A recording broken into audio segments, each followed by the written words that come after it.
ایک ज़माना था कि पाकिस्तान और भारत की फ़िज़ाएँ गिद्धों से भरी हुई थीं। जहाँ भी कोई मुर्दा जानवर मरता, फ़ौरन सैकड़ों गिद्ध वहाँ पहुँच जाते।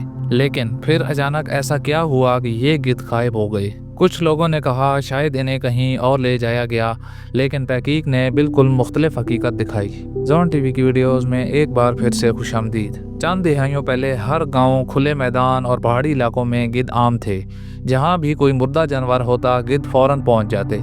ये सिर्फ सफाई नहीं करते थे, बल्कि बीमारियों को फैलने से भी रोकते थे।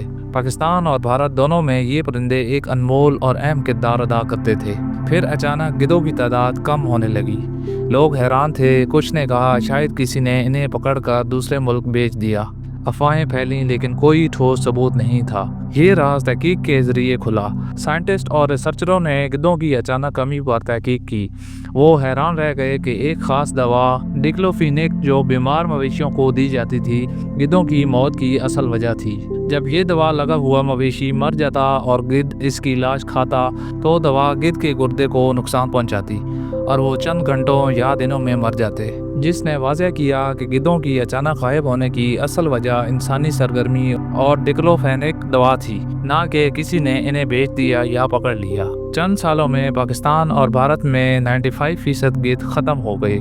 ये सिर्फ दवा की वजह नहीं थी। जंगलात की कटाई, मुर्दा जानवरों का दफन या हटाया जाना, ये सब भी गिद्धों की तादाद को कम करने में किरदार अदा कर रहे थे। गिद्धों के गायब होने से माहौल पर भी बहुत बुरा असर पड़ा। आवारा कुत्तों की तादाद बढ़ गई, कुदरती सफाई का निज़ाम टूट गया। ये कुदरत के डॉक्टर थे, पाकिस्तान और भारत दोनों के लिए।